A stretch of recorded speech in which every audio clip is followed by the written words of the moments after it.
They're trying to kill me. I'm absolutely convinced now. The leaks that I had to talk about last week, and now this.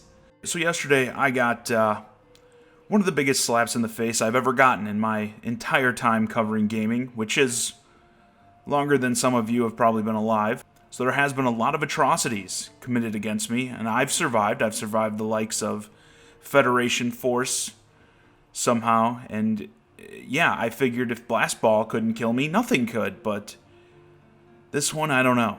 So yesterday it was announced that Resident Evil 7 is coming to the Nintendo Switch.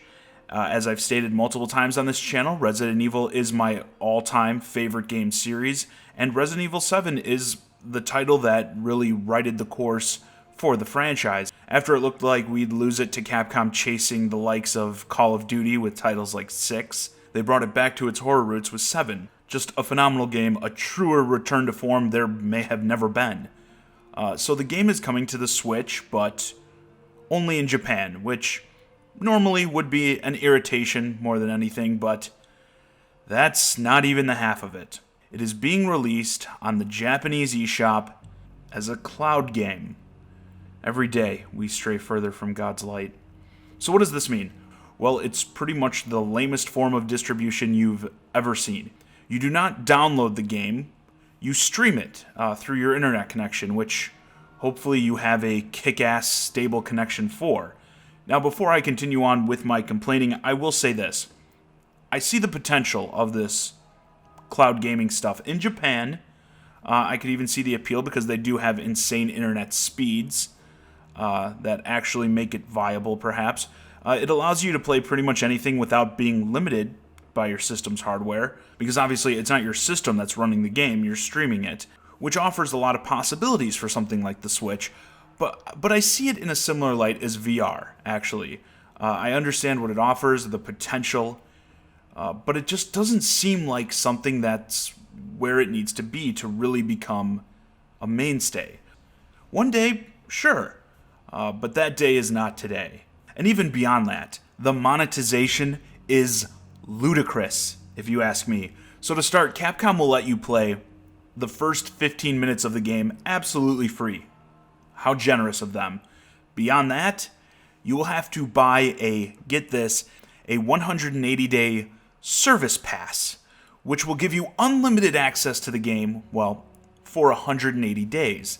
And this will set people back about 2,000 yen, which translates to about 18 bucks US. And here's the kicker, your save is not stored on your console. It is also on the cloud.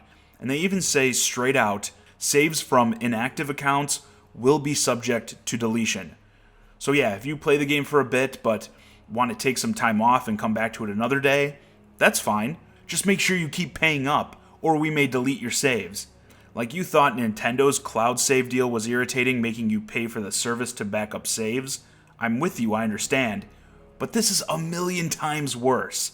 With this, it doesn't look like you even have the option to store the save locally, so the save is held hostage no matter what, and this is for one game. Singular. You are paying a service fee for a single game. Again, single as in one. Am I getting through to you with this? It's crazy. And as they note over here on IGN, no word yet on other regions, but we could see something during the lead-up or at E3. Well, I'll tell you what, Capcom, I rarely claim to speak for the Nintendo Switch user base, but I feel pretty safe in saying I speak for everyone when I say you can keep this. I mean, I at least hope this isn't a trend you guys would want to see. Paying a service fee for individual games who are going to hold your save hostage to get you to keep paying. This is just awful. And like I said, I do see the potential of cloud gaming stuff, I do, but certainly not like this. And sure, Resident Evil 7 probably isn't a game I'd want to play, quote, on the go. I don't want to look like a crazy person on a bus or a train, jumping and screaming every 10 seconds. But in general, needing a constant internet connection kills the whole on-the-go aspect. My bus sure as hell doesn't have Wi-Fi, and even like a plane or a train station where they may have public Wi-Fi, there's no way you're going to get the juice necessary in those types of places to stream a game stably. It's just not happening. Also, as I always say with these sorts of developments, keep in mind what you're opening the door for here. As always, all developers are watching the reception of this sort of stuff. If people accept it, surely others will follow suit. And I could see the Switch being a super easy target for them. The excuse is there. Oh, we can't make the game playable on the Switch in any other way. Bullshit.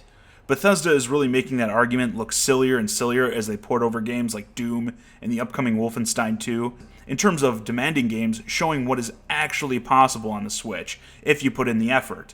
Sure, I'm not a game developer, but when you're seeing one company show what is possible, it makes it hard to buy when other companies tell you what isn't possible. Obviously, vote with your wallet, yada yada yada, but it also makes me kind of sad, because like I said, Resident Evil is my jam. I would love to have this game on the Switch, and if it does come over in any way that resembles what they're doing in Japan, I just can't do it.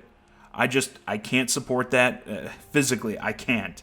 And I know a lot of you guys do actually play only on the Switch, and I'd love for you guys to get a chance to play this, be able to talk with you all about a Switch version. And as of right now, even if this does come over, it doesn't seem like there will be any chance of me doing it. Because to do it, you have to give in to these practices, which, like I said, I won't do. If this does get a Western release, again, in this same form, as much as it hurts, I am not going to cover it, at least no review or anything like that. I will not participate in anything that normalizes this. And that's why it's so frustrating, because of all the things, it had to be Resident Evil. Mainline Resident Evil coming to the Switch, back to Nintendo platforms. I'm mad. Seriously, dudes, I am. But anyway, I don't want to think about it any longer. With that, this video's a wrap.